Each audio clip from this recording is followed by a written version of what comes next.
Hello and welcome to the video tutorials for this year's ornaments.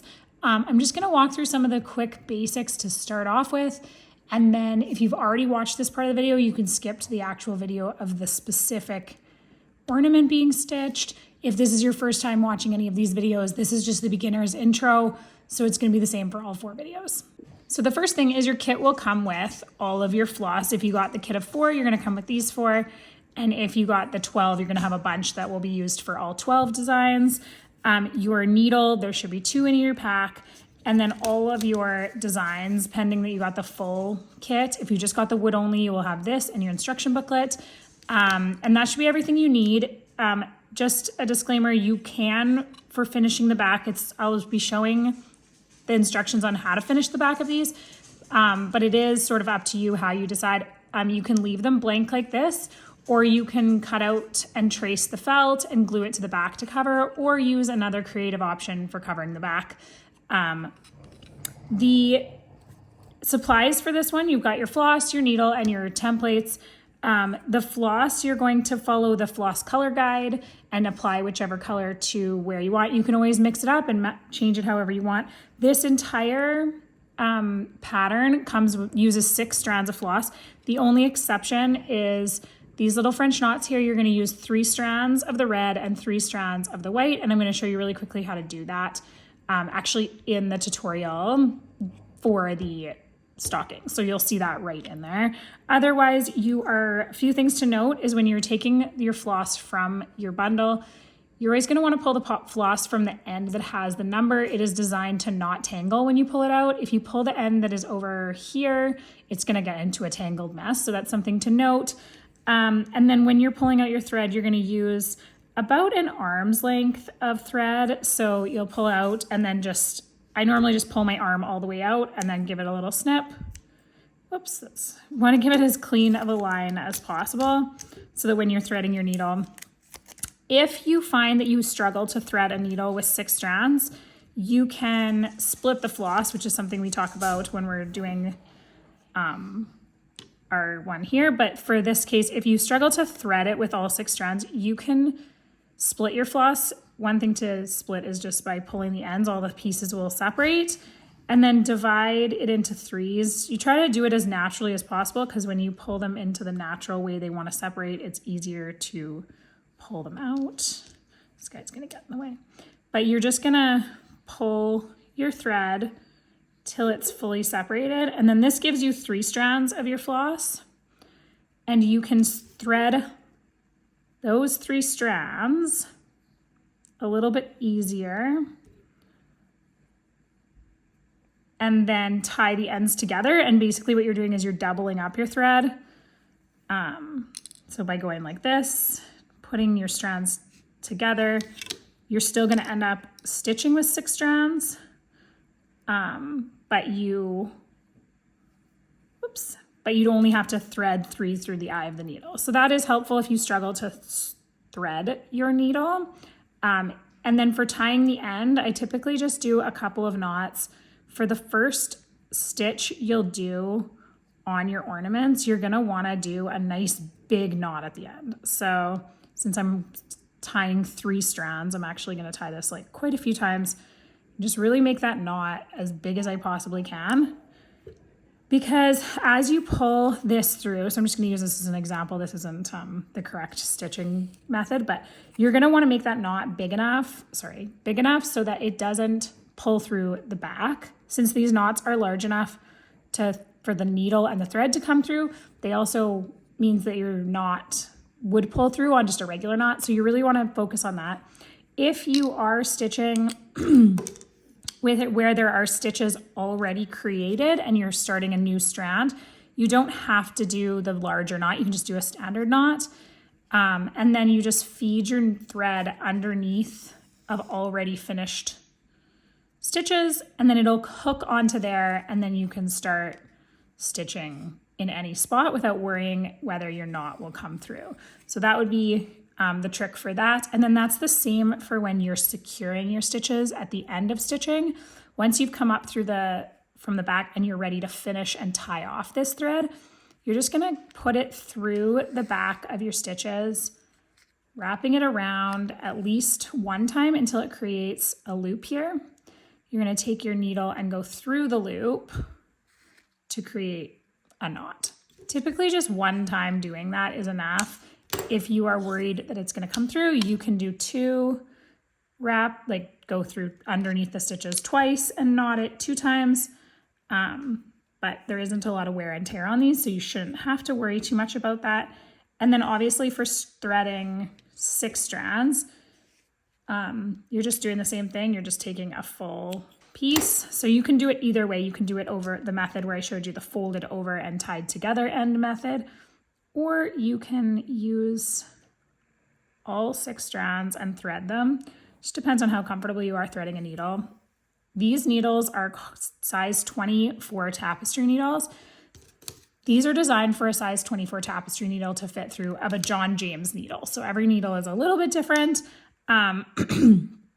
If you are struggling with getting your needle through on, say, an area where maybe there's more than one stitch through the same hole, you might need to size down on your needle if you are purchasing your own supplies. So that would be for people who have purchased the wood only kit. Sorry, the last thing I was going to show you is if you're wanting to use a different type of knot, you can use just a knot where you've wrapped it around your finger and pulled it through. Or another option is the quilter's knot. So you can take your threaded needle and your end and put them horizontal to each other, lay that thread on top and pinch it with 2 fingers against the needle, wrap the thread a few times, push your needle through the pinched wrapped needle and pull it through, and you should create a knot. So 3 or 4 wraps of that should be enough. Trim your end, and then you can get started stitching. For the most part, that's everything you need to know. Any tips that I tell you on specific stitch will be told during the stitching. And I'm only going to show examples of the stitches once, like on a shirt, so that you don't feel like you might miss something if you don't decide to watch like a whole hour-long video of stitching the entire ornaments. So we will get into it, and we'll start on our first ornament right now. Okay, so our first ornament that we're going to start on is the stocking, and you can really do this in any way you would like. So you can follow the stitches and just start wherever you'd like. So I'm going to start up here with our top of our stocking in a chain stitch. So the first thing I'm going to do is I'm going to create the first chain, and since we are working with wood, it's a little different than you would on, it's a little different than you would on fabric. So I'm going to do this technique, and you can start this however you want. It really is. If you already know how to do a chain stitch and you want to start it a different way, that is fine. Just going to make sure that your knot is large enough that it doesn't come through, and then putting your first stitch through on the side there, and then I came back up through, and I'm going to do a second stitch. So basically this is to make it look as if there is a chain that started on this end. So I have 2 stitches at the end here, and then, oops, that was not actually where I wanted to come up. So I've created 1 stitch and then the second stitch. And then for your next part, you're going to come up at the next hole. So you've created 2 stitches at the end, and then going underneath like a chain. So this is a little bit different for the chain stitches. This is more like a reverse chain stitch, but and then you're going to go back down through this hole. So it's creating a chain by coming up through the next hole and then underneath the loop you just created. So the first part is to create the outside loop by just doing 2 straight stitches. Okay, and then coming back down, and then just repeating the exact same pattern of coming up, going underneath. And my recommendation is try to keep this quite secure and tight. You want to pull most of the slack out, and if you do leave it looser, you just will have like a little bit of a looser wouldn't say messy is the right word, but just more relaxed stitch by the time you're done. And so we're just coming up, and I'll finish this out and get to the end so you can see how I finish the end portion. You're creating that last one. I'm gonna try to make sure I've got all my slack out. As you can see, so I didn't get the slack out of that one before I pulled the loop down. So it kind of was hanging a little bit looser. So I just pulled this back up and then tugged to find where to get the slack out, just so that my chain stitch was all the same slack. And then I'm gonna do the exact same thing. I'm gonna come like kind of that I started by doing. So I'm gonna come around and just go down the hole. And I'm gonna do that 2 times. Come down. And so you've just created like a faux chain kind of, just to finish it. And then I'm just gonna tie off, and I'll show you how I do that. So we talked about this in the beginner part, is you're just gonna go underneath stitches that are already there. 1 time, 2 times, and then through the loop to create like a little knot, a secure knot. And then I'm just gonna clip it nice and close to the edge, and then I've got my first chain. So then for this one, how I've done it is you can just leave it as a regular chain if you don't want to do the second part. But for this one, what I did was I added a top stitch that created kind of like that candy caned effect, like a back stitch. So I'm just gonna get the white on my thread in 6 strands as well. And I'm using a quilter's knot to start my thread. And then what I showed earlier in the beginner's video was to just secure your knot kind of at the back behind other stitches. And then for this one, I start by securing my stitch, and then I'm gonna come around and start almost exactly the same way I did the first one and just go down.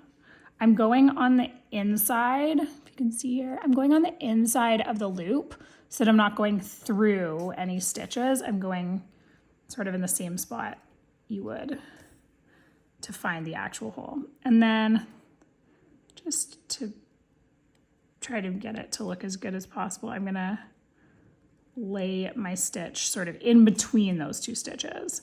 And then I'm coming up again through the chain portion of it. You can see closely there. I come up through the chain and then back down through the chain. So it's easier to find the hole that way, and I'm not trying to go through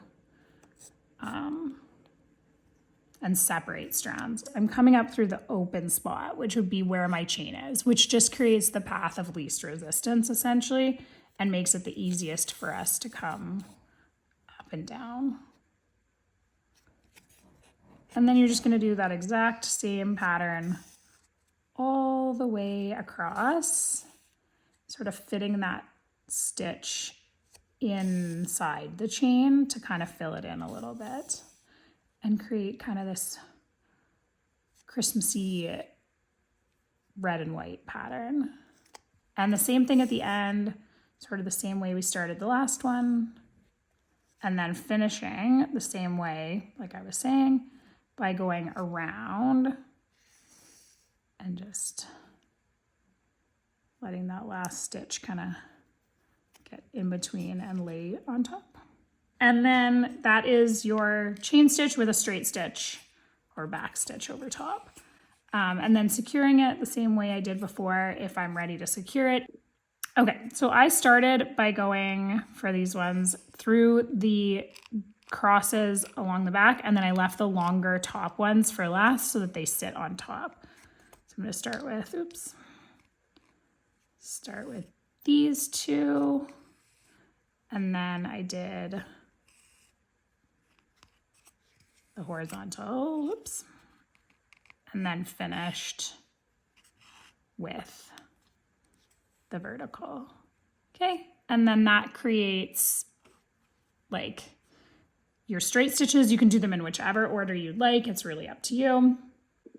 Okay, so then after you've done all your straight stitches, you're gonna do your French knots. And for this, the French knots are the opposite color of the straight stitches.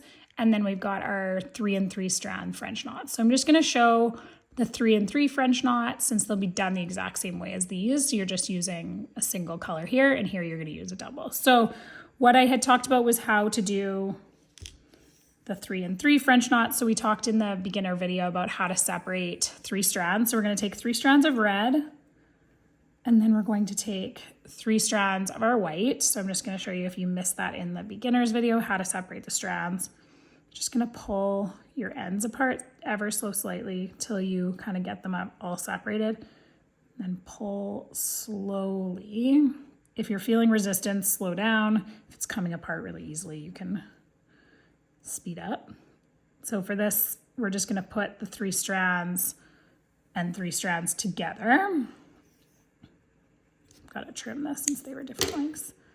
And then you've blended those 2 to get a red and a white. And then you're just going to thread them through the needle like you would any 6 strands, and then tie the end down here, just together in a little knot. Okay, so we're gonna make a nice, decent sized knot. And then for this, you're definitely gonna wanna use other stitches to pull your thread at the back and secure it, just because when you're doing a French knot, you're not gonna want your other knot back there. It'll just get in the way. And so for a French knot, you're gonna come up from the back of the pattern. For this, I like to kind of lay it down on a flat surface, and then I'm gonna wrap 1, 2, 3 times around my needle, holding it as tight as I can, and then push my needle through the same hole. I'm going to use the ground, not the ground, I'm going to use the ground or the table back to put pressure on it so that the needle stays where it's supposed to. And then I'm going to pull my knot down to the surface of the ornament. Then I'm going to slowly lift up my ornament while holding this end that I've used to pull the knot down with. I'm going to kind of pinch it between the side of the ornament to keep the tension on it. Then I'm going to grab my needle from the back, and without pulling too hard, because if you pull too hard, you're just going to pull your knot right through, I'm going to kind of release that strand, since now that it's at the surface, and then I'm going to pull my thread through gently, creating this swirly red and white knot. I'm going to show you that again. So you're going to come up from the back of the wood, wrap 1, 2, 3 times. I'm going to try without the table. Some people might prefer that. So typically you're going to go through to the back. You've pulled your knot down to the surface of the wood. The one thing to keep in mind is that if you've pulled that knot way too tight, you're going to have a hard time getting your needle through the hole and through the knot. So you kind of want to relax. You want to keep it as tight as possible so it doesn't all come undone, but you also don't want it so tight that you can't pull through, and if you have to pull really hard, you're pulling the knot right through. So letting it relax just a bit, and if it relaxes too much, give that tension another pull and try again.